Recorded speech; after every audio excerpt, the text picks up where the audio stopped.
कानपुर का रमेश अपनी पढ़ाई पूरी करके शहर से गांव वापस आया। शाम को खाना खाते वक्त रमेश के पिता सोहन लाल रमेश से,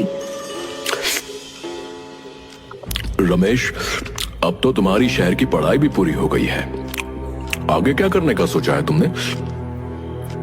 अब पिताजी, मैं शहर जाकर व्यापार करूंगा। शहर जाकर व्यापार?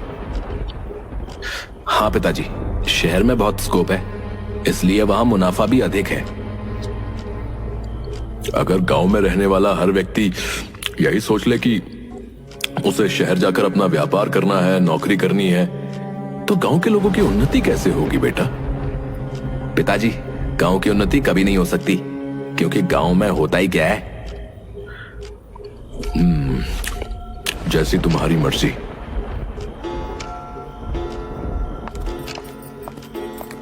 आप ये कैसी बातें कर रहे हैं? अगर ये शहर का होकर रह गया तो भला हम दोनों गांव में क्या करेंगे?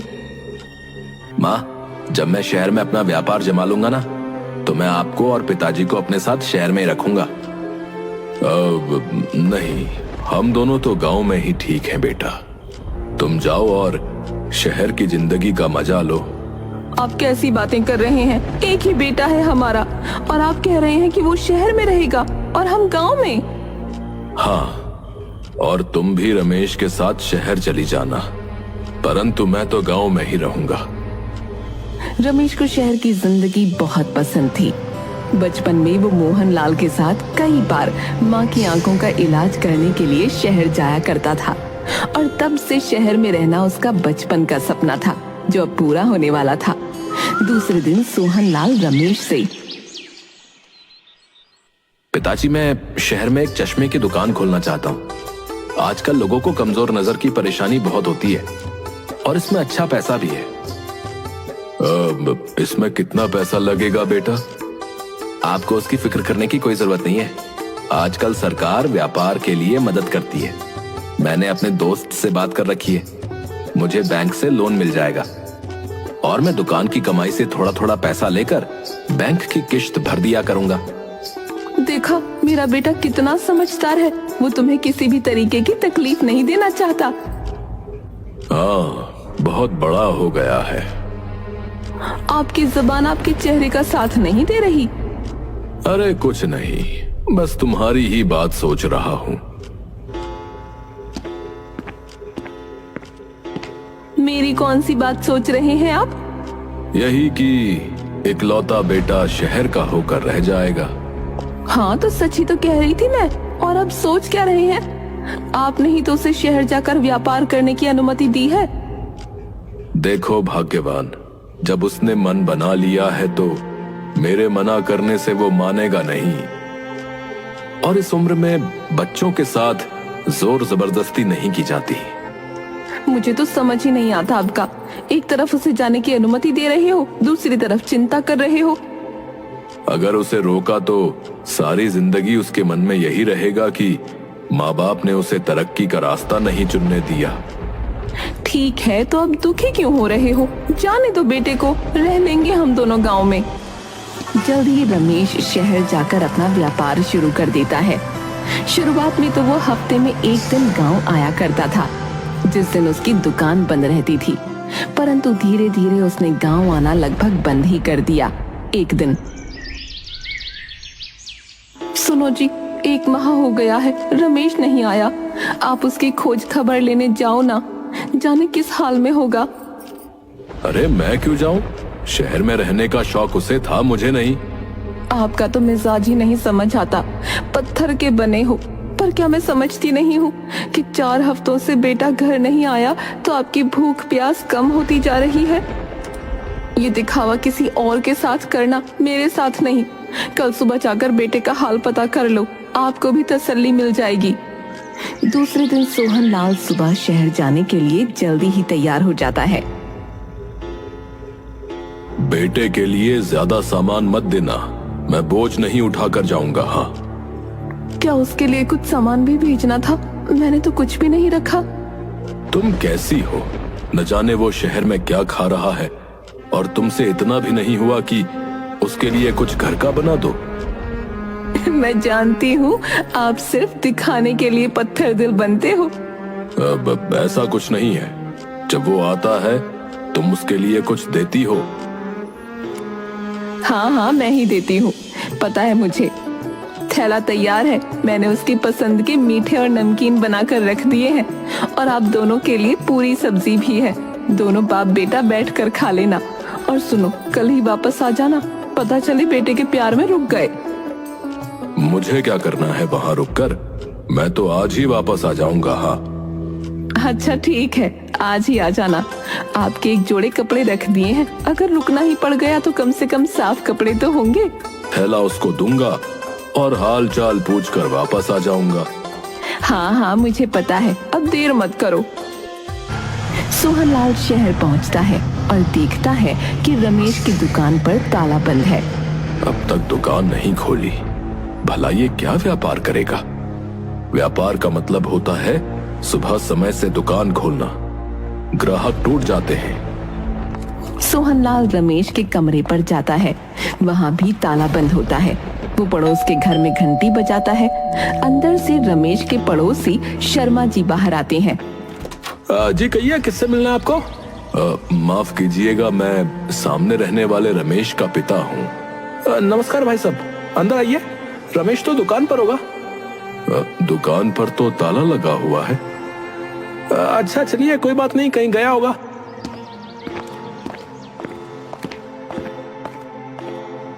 आपका बहुत बहुत शुक्रिया। उसका फोन भी नहीं लग रहा है। कोई बात नहीं, आप बैठिए। बड़ा ही मिलनसार लड़का है आपका। हमारे घर में तो हमारे पूरे परिवार और यहाँ तक के रिश्तेदारों का भी चश्मा उसी की दुकान से बनता है। अच्छा, कैसा काम करता है? बड़ा ही अच्छा काम है उसका। और हाँ देखिए, मेरा चश्मा जब से बनवाया है, अगर कभी ढीला भी होता है तो उससे ठीक करवा लेता हूँ। वो तो मुझसे पैसे भी नहीं लेता। तभी रमेश के दरवाजे पर कुछ आहट महसूस होती है। सोहनलाल उठकर बाहर देखते हैं। रमेश, कहाँ गए थे तुम? और अब तक दुकान क्यों नहीं खोली? अरे पिताजी, आप यहाँ कैसे आ गए? तुमने गांव आना छोड़ दिया तो क्या हम तो शहर आ सकते हैं?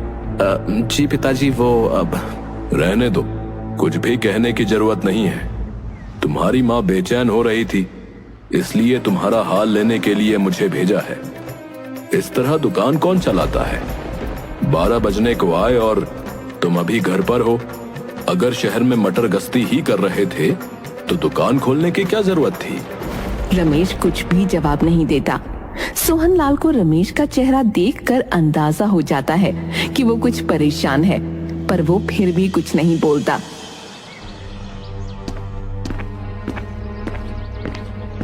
आज तुम्हें दुकान नहीं जाना? नहीं पिताजी, आज दुकान की छुट्टी रखी है। क्यों? तुम तो दुकान मंगलवार को बंद रखते हो और आज तो शुक्रवार है। हाँ पिताजी, थोड़ी तबीयत ठीक नहीं लग रही, इसलिए दुकान नहीं खोलूंगा आज। दोनों आपस में एक दूसरे से ज्यादा बात नहीं करते और कमरे में एक खामोशी सी छाई रहती है। माँ का भेजा खाना खाकर दोनों लेट जाते हैं। कुछ देर बाद, अगर तुम्हें ठीक लगे और तुम मुझे लायक समझो तो अपनी परेशानी बता सकते हो। मैं तुम शहर वालों जैसा बुद्धिमान तो नहीं हूँ। अब कोई परेशानी नहीं है पिताजी, सब ठीक है, दुकान भी अच्छी चल रही है। आप ऐसे ही फिक्र कर रहे हैं। तो गांव क्यों नहीं आए? तुम्हें पता है तुम्हारी माँ रास्ता देखती है। कुछ जरूरी काम आ गया था, इस वजह से नहीं आ पाया, परंतु अगले मंगलवार को आ जाऊंगा। ठीक है भाई, तो मैं गांव वापस चलता हूँ। आप आज ही वापस चले जाएंगे पिताजी? आज रुक जाइए। मैं क्या करूंगा यहाँ रुककर? नहीं, मैं तो इसलिए कह रहा था कि इतनी दूर सफर करके आए हैं, रात को थोड़ा आराम मिल जाएगा। सोहनलाल को महसूस हो चुका था कि रमेश उससे कुछ कहना चाहता है, पर उसने अपने और रमेश के बीच एक दीवार बना रखी थी जो बेटे को पिता से खुलकर बात नहीं करने दे रही थी। सोहनलाल रात को रमेश के पास ही रुक जाता है। देर रात सोहनलाल को अपने पैरों पर किसी के हाथों का स्पर्श महसूस होता है और वो उठकर देखता है। रमेश बेटा, तुम यहाँ मेरे पैरों पर क्या कर रहे हो? कुछ नहीं पिताजी, नींद नहीं आ रही थी। अब क्या बात है रमेश, तुम रो क्यों रहे हो? कुछ नहीं पिताजी, बहुत दिनों के बाद आपसे मिला हूं, इसलिए शायद ये आंसू निकल आए। उस दिन सोहनलाल अपनी सारी कठोरता को छोड़कर पहली बार रमेश को गले लगाता है और प्यार से उसके सर पर हाथ रखकर पूछता है, अब क्या बात है बेटा, तुम मुझे बता सकते हो, मैं तुम्हारा पिता हूँ। रमेश के अंदर उठ रहा ज्वालामुखी एकदम से बाहर निकल जाता है और वो पिता को पकड़कर जोर से रोने लगता है। क्या बात है रमेश? रमेश कुछ भी नहीं बोलता, सिर्फ पिता के गले लगकर रो रहा होता है। सोहनलाल कुछ देर उसे ऐसे ही रोने देता है और थोड़ी देर बाद फिर से कहता है, क्या बात है बेटा, कुछ परेशान हो? बताओ मुझे, क्या परेशानी है? मैं कठोर जरूर हूं, पर तुम्हारा पिता हूं और हमेशा तुम्हारा भला चाहता हूं। पिताजी, मेरा व्यापार नुकसान में चल रहा है। मैंने आप लोगों को नहीं बताया, लेकिन मैंने दुकान की एक किश्त भी नहीं भरी है और बैंक ने नोटिस दे दिया है मुझे दुकान बंद करने के लिए। परंतु तुमने तो कहा था कि तुम्हारा व्यापार अच्छा चल रहा है और तुम्हारे पड़ोसी शर्मा जी भी कह रहे थे कि तुम्हारा काम बहुत अच्छा है।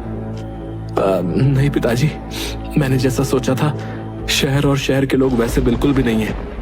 दुकान पर जो आता है उसे डिस्काउंट चाहिए।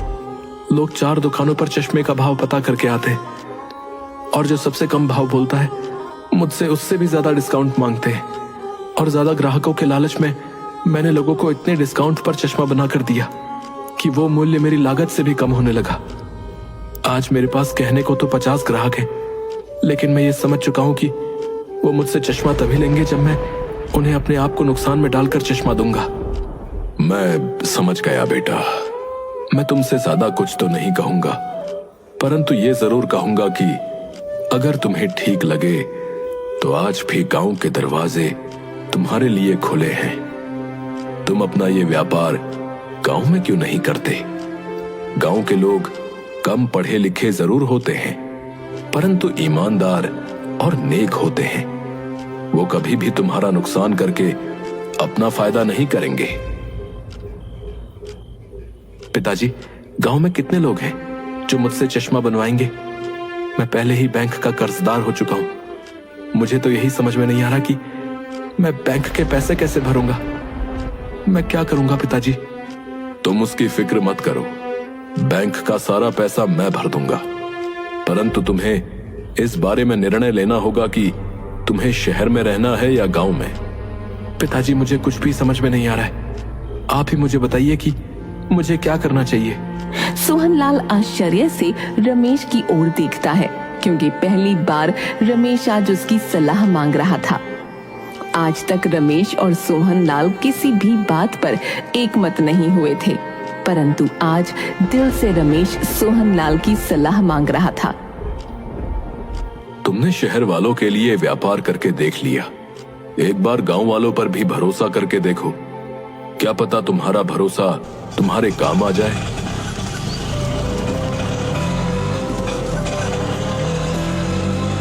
रमेश जल्द ही अपना शहर का सब कुछ खत्म करके गांव लौट जाता है।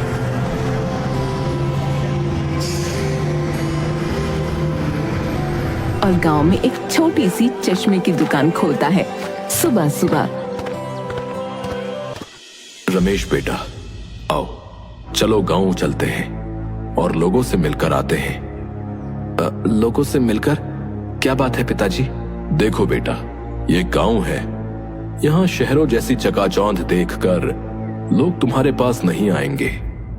बहुत से लोगों को तो ये भी नहीं पता कि उनकी नजर कमजोर है, तो हमें उनके पास जाना होगा, उसके बाद वो हमारे पास आएंगे।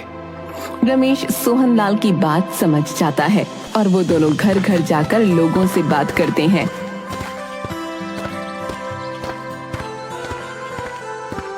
काका, क्या आपको पढ़ने में कोई समस्या हो रही है? हाँ बेटा, पहले तो मैं 4 कोस 5 कोस तक देख लेता था, परंतु अब तो आधा कोस दूर देखना भी मुश्किल होता है। सब कुछ धुंधला दिखता है। ठीक है काका, आप कल मेरी दुकान पर आइएगा, मैं मुफ्त में आपकी आंखों का चेकअप कर दूंगा। मुफ्त में? अरे बेटा, अगर तुम हम सब गांव वालों का मुफ्त में चेकअप करोगे तो खुद क्या खाओगे? नहीं काका, ऐसा कुछ भी नहीं है। अगर तुम पैसे नहीं लोगे तो मैं जो है तुम्हारी दुकान पर नहीं आऊंगा। हाँ नहीं काका, आप जरूर आइएगा, मैं आपका इंतजार करूंगा। इस तरह रमेश गांव के कई लोगों के पास जाता है और अगले दिन उसकी दुकान के बाहर 10-15 लोग इकट्ठे हो जाते हैं जो उससे आंखों की जांच कराने आए थे। रमेश मन ही मन खुश होता है। दोपहर तक वो सभी लोगों की आंखों की जांच कर लेता है और सब लोग उसे चश्मा के लिए एडवांस पैसे भी दे देते हैं। मैं आप सबका चश्मा परसों तक बना कर दे दूंगा। खुश रहो बेटा, बहुत तरक्की करो, भगवान तुम्हें खुश रखे, स्वस्थ रखे, भला हो तुम्हारा जो तुम हम गांव वालों की सेवा के लिए यहाँ आ गए, वरना आजकल के बच्चे तो पढ़ाई लिखाई करके शहर भाग जाते हैं, हम गांव वालों को कौन पूछता है। रमेश हाथ जोड़कर सबका अभिवादन करता है और मन ही मन सोचता है, पिताजी सही कह रहे थे, ये गांव वाले भोले हैं लेकिन बहुत प्यारे। शहर में तो लोग पहले डिस्काउंट मांगते हैं और चश्मा मिलने के बाद अगर दिल आया तो थैंक यू बोलते हैं, नहीं तो वो भी नहीं बोलते।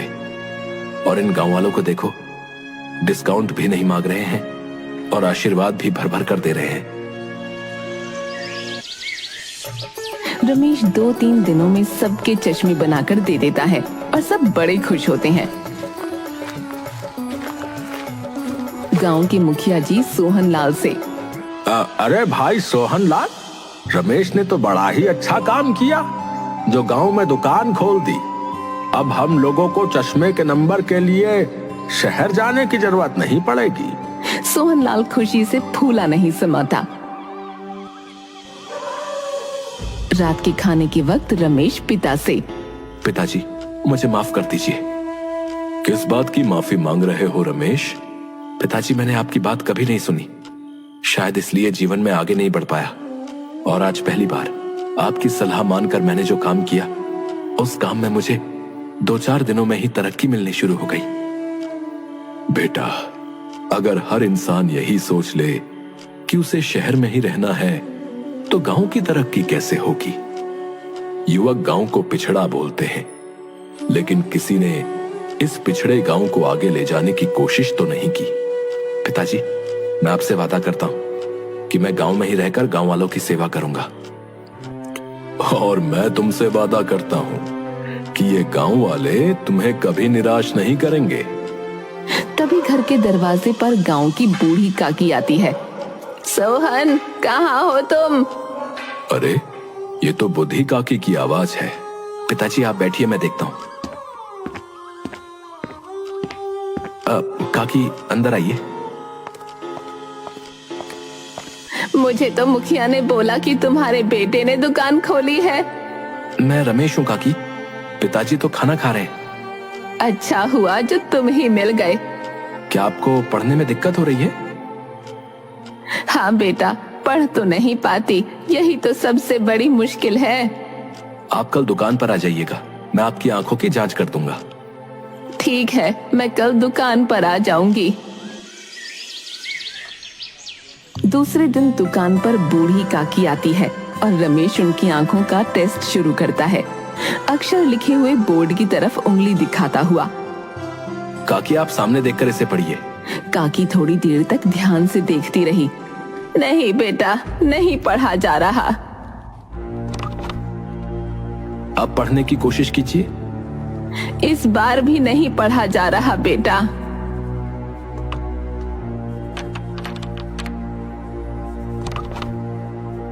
अब देखिए, बड़े अक्षर पढ़े जा रहे हैं क्या? नहीं बेटा, अभी भी कुछ नहीं पढ़ा जा रहा। धीरे धीरे रमेश दुकान में रखे सारे लेंस काकी पर ट्राई कर लेता है, लेकिन काकी का एक ही जवाब होता है कि कुछ भी नहीं पढ़ा जा रहा। काकी आप कल आइएगा, मैं कल आपकी आंखों की जांच करूंगा। कल पक्का मैं पढ़ पाऊंगी ना बेटा? जरूर काकी, आप फिक्र मत कीजिए। रमेश शहर जाकर कुछ और बेहतरीन क्वालिटी के लेंस खरीद कर लाता है। दूसरे दिन काकी फिर से दुकान पर आती है और रमेश फिर से एक एक करके सारे लेंस बदलकर आंखों की जांच शुरू कर देता है। एक लेंस लगाकर, काकी, अब कुछ पढ़ा जा रहा है? नहीं बेटा, आज भी कुछ नहीं पढ़ा जा रहा है। रमेश दूसरे लेंस को लगाता है। काकी, जो ऊपर सबसे बड़ा अक्षर लिखा है उसे पढ़ने की कोशिश कीजिए। नहीं बेटा, वो भी नहीं पढ़ा जा रहा है। दोपहर होने को थी और ये सिलसिला चालू था। अब काकी, मुझे माफ करिए, मेरी दुकान में ऐसा कोई लेंस नहीं जिससे आप साफ साफ पढ़ सकें। अब आपको शायद शहर के डॉक्टर को ही दिखाना होगा। रमेश को हताश और परेशान देखकर काकी बोली, कोई बात नहीं बेटा, तू अपना दिल छोटा ना कर। इतने साल स्कूल में मास्टर मुझे नहीं पढ़ना सिखा पाया, तो तेरा ये चश्मा एक दिन में क्या ही सिखाएगा। काकी की बात सुनकर रमेश ने अपना माथा पकड़ लिया। काकी, मतलब आपको पढ़ना आता ही नहीं है? अगर आता बेटा तो तेरे पास चश्मा लेने क्यों आती। रमेश हंसता हुआ काकी को दुकान से विदा कर देता है और इस तरह भोले भाले गांव वालों के साथ रमेश खुशी खुशी अपने चश्मे की दुकान चलाता है और धीरे धीरे रमेश के पास आसपास के गांव वाले भी आने लगते हैं।